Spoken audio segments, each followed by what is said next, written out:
අයිබෝන් අශෝක රන්වල කියලා කියන්නේ අපේ හිටපු කතානායක. එතකොට ඒ හිටපු කතානායක කමින් යන්න උනේ මොකද කියලා ඔබ සියලු දෙනාම දන්නවා. මම ඒක ඇගිල්ලෙන් එන කියන්න දෙයක් නැහැ. එතකොට අශෝක රන්වල කියලා කියන්නේ 1900 බර ගණන් වල ඉඳලා ඉවරලම මේ පක්ෂ වෙනුවෙන් දරදිය ඇදපු ඒ වගේම වෘත්තීය සමිතිවල නායකත්වය දෙමින් මේ පක්ෂය මේ තැනට ගේන්න ගොඩාරයක් දරදිය ඇද පුද්ගලයෙක්. එතකොට ඒ වගේම රන්වල දන්නවා පක්ෂයේ තියෙන විනය කොහොමද කියලා. එතකොට ඒකත් එක්කම මේ වෙලාවේ දැන් ගිය දවස්ටිකේ රන්වල ඇත්තටම මහාචාර්ය කෙනෙක් කියාගෙන ඊට පස්සේ ඒකේ මහාචාර්ය পদවියේ සර්ටිෆිකේට් දෙන්න බැරි වුණාට පස්සේ අවසානට තමන්ගේ තනතුරෙන්ොත් යන්න වුණා. එතකොට ඒ තනතුරෙන් ගිහිල්ලිවලා ඊට පස්සේ තමන්ගේ කාර්ය පැත්තකට වෙලා කරන්න තිබුණු කාර්යයක්. එතකොට ඔහු එතෙන්දිත් තමන්ගේ අර පක්ෂයේ තියෙන විනය තමන් ඒ හරිගස්ස ගත්තා වූ ඒ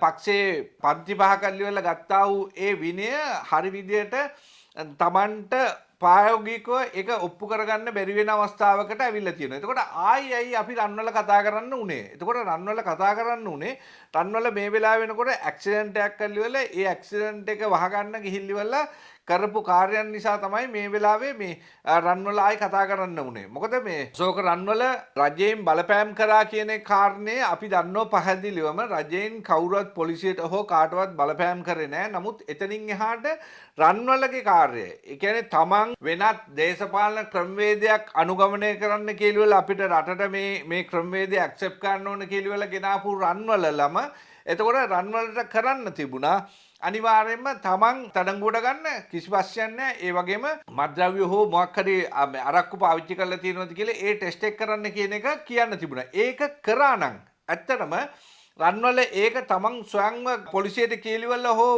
ඒක කරා නම් එහෙම හරි වටිනවා. ඒක තමයි මේ වෙලාවේ වෙන්න ඕන කාර්යය. එතකොට පොලිසිය කාර්යය තමයි යම්කිසි පුද්ගලයෙක් යම්කිසි අනතුරක් කරා නම් එහෙම ඒ අනතුර කරේ ඔහුව බීමත්වද කියලා ඒ පරීක්ෂණය කරන්න. එක්ක නැත්නම් මත්ද්‍රව්‍ය පාවිච්චි කළාද මේ අනතුර වෙලා තියෙන්නේ කියලා පරීක්ෂණයක් කරන්න තිබුණා. ඒ දෙකම කාර්ය හරි විදියට උන්නතියේ ප්‍රතිඵලයක් වශයෙන් අද ආණ්ඩුවටත් ඒ වගේම මේ පොලිසියටත් අත දික් වෙලා තියෙනවා. ඉතින් ආණ්ඩුවට අත දික් වෙනකොට රන්වල තිබුණා මේ පක්ෂයේ ඔවුන් පන්ති පහ කරලිවලා එහෙම මොන හරි විනයක් හරි ගස්සගෙන තිබුණා නම් එහෙම එක්ක අයින් වෙලා මෙතනින් එහාට මට කාර්ය කරන්න විදියක් නැහැ කියලා මට හිතෙනවා. මාව පිළිබඳව ලොකු වැරදි චිත්තයක් මේ සමාජයට මාවලා තියෙනවා. ඒකට ඒ වැරදි චිත්තය හරි ගස්ස ගන්න හෝ Tamanට මේ පරීක්ෂණයක් කරන්න හෝ මොන හරි දෙයක් කරනකම් මම මේ මන්ත්‍රීකමෙන් අයින් වෙනවා කියන තැන ගිහිල්ලිවල රන්වලල කරා නම් එහෙම අර අපි වෙනස් කරන්නා වූ දේශපාලන ක්‍රමවේදය අපි වෙනස් කරා වූ කියන දේශපාලන ක්‍රමවේදයට ලොකු පිටුපහලක් වෙනවා. එතකොට දැන් රන්වල ගැන කතා කරන්න නෙවෙයි ඇත්තටම මට අවශ්‍ය වෙන්නේ රන්වලත් එක්ක ඊට ඉහළින් ඉන්න නායකත්වය ගැන කතා කරන්න. ඒ නායකත්වය තමයි අනුර කුමාර දිසානායක හා ටිල්වින් සිල්වා ගැන අපි ගත්තොත් එහෙම ඇත්තටම අනුර කුමාර සහෝදරයා කියලා කියන්නේ හරි නිහතමානී ඒ වගේම මේ රටට දැන් හරි නායකත්වයක් දෙන්න. එතකොට මේ රන්වලල වගේම පක්ෂයේ කට්ටිය හානකොට අනුර කුමාර දිසානායක සහෝදරයට වෙලා තියෙනවා මේ රටේ තියෙන ප්‍රශ්න මේ තරම් කන්දක් ඔහුගේ ඔළුවේ තියෙද්දි අර කුණුත් හොදන්න වෙලා තියෙනවා. ඉතින් ඒක නිසා තමයි මේ වගේ තත්ත්වයක් උදා වෙලා තියෙනවා. එතකොට දැන් රන්වලට ආදර්ශ වෙන්න ඉන්න මේ දෙන්න ගැන ගත්තොත් එහෙම ගේම වෙච්ච මම හරියටම දන්න කාරණා දෙකක් කියන්න. අනුර කුමාර දිසානායක සහෝදරයා හම්බෙන්න යනවා අපි මමත් සුදායියත් ප්‍රමුඛ අපි ඉන්වෙස්ටර්ලා ටිකක් අරගෙන ඉවරලා ජනාධිපති කාර්යාලයට ගියා. ජනාධිපති කාර්යාලයට ගියාට පස්සේ පුටු 5ක් තියලා තිබුණා. එක පුටුවක් උස්ව තියලා තිබුණා. ඒක තමයි ජනාධිපතිට වාඩි වෙන්න තියෙන පුටුව.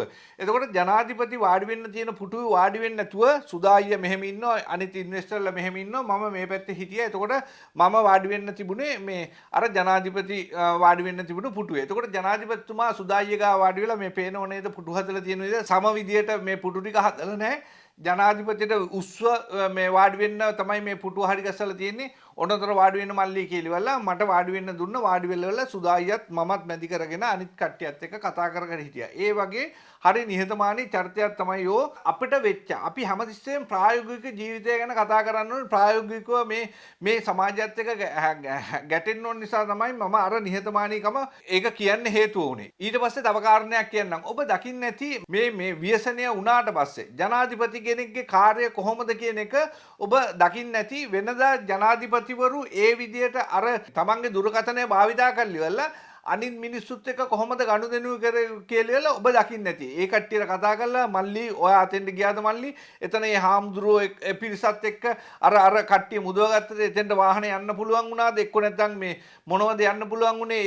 ඒ වගේ මාරම නිහතමානී චර්චයක් තමයි අනුර කුමාර දිසානායක කියලා කියන්නේ. එතකොට ඊට පස්සේ මේ ළඟදී අර කවිබණ කියන හාමුදුරුව කෙනෙක් ඉන්නවා. ඒ කවිබණ හාමුදුරුවෝ මේ මග ඇරලිවල මෙහාට ඇවිල්ලත් කවුරු හරි කියනවා හෝ කටහඬ ඇහිලා හරි ආයි ජනාධිපති ගිහිල්ලිවල හැල්ලිවල ගිහිල්ලිවල අර කවිබණ කියන හාමුදුරුවොත් එක්ක කතා කරන මේ දවස්වල ගොඩාක් ප්‍රසිද්ධයිනේ. ඒ හාමුදුරුවොත් එක්ක ආයි හැල්ලා ගිහිල්ලා කතා කරන්න තරම් ජනාධිපති කෙනෙක් කොයිතරම් නිහතමානීද කියලා ඔබ බලන්න. ඒ වගේම මේ දවස් ටිකේ මේ ව්‍යසනයත් එක්ක මෙහෙම මේනකොට අම්මා කෙනෙක් ඉස්සරහ ඇවිල්ලිවලා එහෙම බදා ගන්නවා බදාගත්තට පස්සේ ඒ වගේ මානව නිහතමානී මිනිස්සෙක් තමයි යෝ අනුර කුමාර දිසානායක සහෝදරයා කියලා කියන්නේ. ඉතින් ඒ වගේ අපේ පන්තියේ එකෙක් හරිද?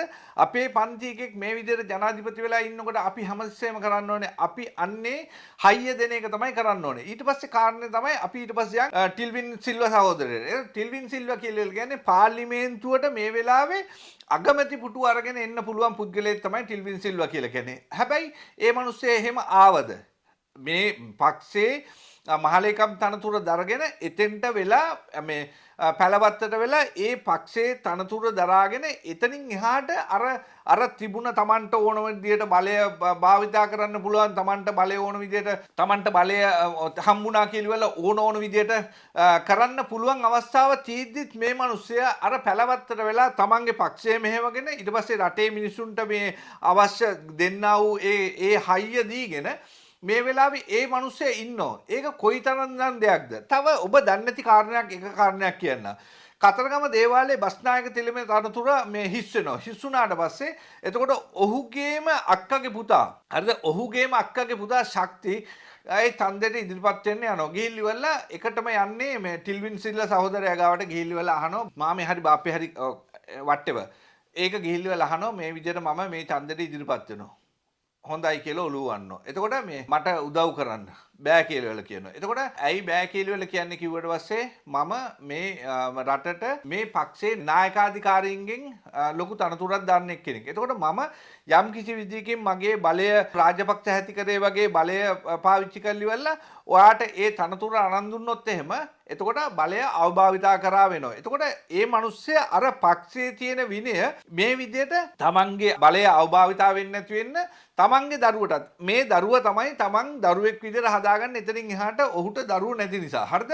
අක්කගේ පුතා හෝ නංගිගේ පුතා තමයි මේ ඕ ශක්තිය කියලා කියන්නේ. එතකොට ශක්තියගේ ඒ විදිහට තනතුර ඉල්ලන්න යනකොට ඒකට තමන් කැමති නම් ඉදිරිපත් වෙන කිසි ප්‍රශ්නයක් නැහැ. හැබැයි රජයවත් මමවත් කිසිම සහයෝගයක් දෙන්නේ නැහැ. ඔබ ගිහිල්ලා ඔබගේ හැකියාවෙන් ගිහිල්ලා ඒක කරන්න කියලා කියනවා. එතකොට කොයිතරම් බලන්න තමන්ගේ බලය අවභාවිතා කරන්න පුළුවන්. තමන්ගේ බලය යොදවලිවලා ඒ හාමුදුරුවරුන්ට ඒ වගේම ප්‍රාදේශීය ලේකම්වරුන්ට ඕන තරම් බලපෑම් කරලිවලා ඒ තනතුර අරන් දෙන්න පුළුවන් පුද්ගලෙක් තමයි ටිල්වින් සිල්වා කියලා කියන්නේ. එතකොට ටිල්වින් සිල්වා සහෝදරයා ඒ විදිහට තමන්ගේ බලය තමන්ට ආයුතු විදියට භාවිතා කරන්න නැතුව තමන් මේ දෙන ඒ පණිවිඩය මේ ඒ දුන්න පණිවිඩය ඒ ආදර්ශය කොයිතරම්නම් මේ හොඳයිද කියලා බලන්න අපි අර බලාපොරොත්තු වෙලා ඉන්න දේශපාලන ක්‍රමය වෙනස් වෙලා තියෙනවා. එතකොට මේ බලය ආයුතු විදියට භාවිතා කරන්න නැතුව තියෙනවා. ඉතින් ඒව කොයිතරම්නම් හොඳ දේවල්ද? එතකොට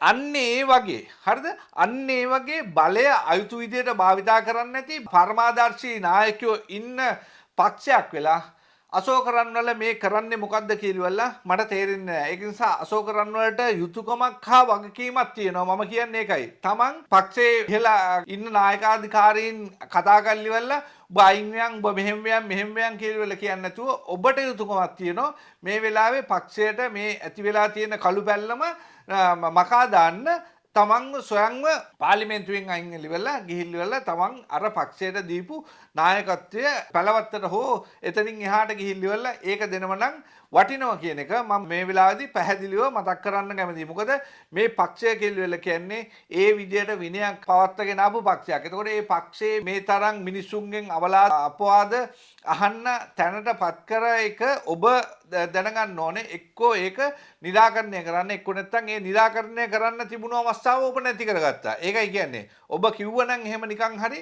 ඇයි ඔබලා රාජකාරිය කරන්න කිසි ප්‍රශ්නයක් නැහැ. මම ද්‍රව්‍ය භාවිතා කරලා තියෙනවද? එක්කෝ නැත්නම් මම බීලා ඉන්නවද? කීලිවල කාරණේ ඒ ටෙස්ට් එක කරන්න කීලිවල කිව්වනම් එහෙම එක්කෝ ඒ ටෙස්ට් එක කරා නම් එහෙම එතකොට පොලිසියට අත්අඩංගුවට ගන්න කිසි ප්‍රශ්නයක් නැහැ. මේ වෙලාවේ මෙහෙම ඇක්සිඩන්ට් එකක් වෙලා තියෙනවා. රටේ නීතිය කරන්න කීලිවල තමන් එතනදී ඉදිරිපත් වුණා නම් ඒක හරි වටිනවා. එතකොට පොලිසියත් ඒ වගේම මේ මම එදා ඉඳලා කියන පොලිස්පතිගේ ඇත්තටම අර තමන්ගේ ක්‍රියාමාර්ගය තමන්ගේ යුතුයකම හා වගකීම හරි විදිහට ක්‍රියාත්මක කරන්න බැරි පොලිස්පති කෙනෙක් ඉන්නේ. ඒක නිසා තමයි සෑහෙන පොලිසියට අවලාද නගන්නේ. ඉතින් ඒක නිසා මේ දේශබන්දු තෙන්නකෝන්ගේ ඉඳලා රාජ්‍ය සේනාරත්න ළඟ ඉඳලා ඉවරලා ඊට පස්සේ අර පස් ඇමතියා ඊට පස්සේ ඒ වගේම මේ අර මිරිස්කුඩු ඕ කට්ටිය ඔක්කොම අත්අඩංගුවට ගන්න නැතුව ඒ කට්ටිය ඇවිල්ලා උසාවියට බාර වෙනකම්ම ඉඳලානේ අත්අඩංගුවට ගත්තේ. ඉතින් ඒක නිසා අර තමන්ගේ කාර්යය හරි විදිහට කොන්ද කෙලින් තියාගෙන කරන්න බැරි එකේ කාර්යය පොලිසියට අද මේ විදිහට අපවාද අහන්න සලස්සලා තියෙනවා. ඒක ඇත්තටම හරි කනගාටුවට කරුණක්. ඉතින් ඔබට කියන්න ඕන කාරණා ටික මෙන්න මේකයි. ඒ කියන්නේ අනුර කුමාර දිසානායක සහෝදරයා සහ එතනින් එහාට ටිල්වින් සිල්වා කියලා කියන්නේ මෙන්න මේ වගේ චරිත දෙකක් වෙලත් හරිද?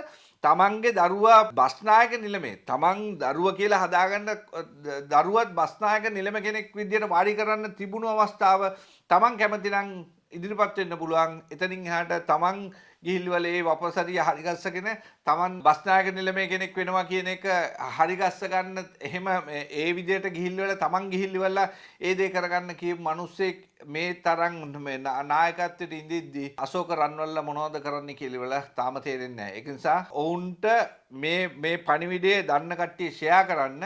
ඔවුන්ට දැන් තීන්දුවක් ගන්න අවස්ථාව තියෙනවා. ඒක නිසා මේ තරම් රජයට පවාද අහන්න දෙන්නේ නැතුව Tamanට ගිහිල්ලිවලා තමන්ගේ රාජකාරිය ඊට වඩා දෙයක් කරන්න පුළුවන් කියලා හිතන තැනකට පත් වුණොත් හොඳයි කියන කාරණාව සිහිපත් කරන ගමන් අදට ගිහිල්ලා නම් සිළු දෙනානම තෙරුවන් සරණයි. ආයුබෝවන්.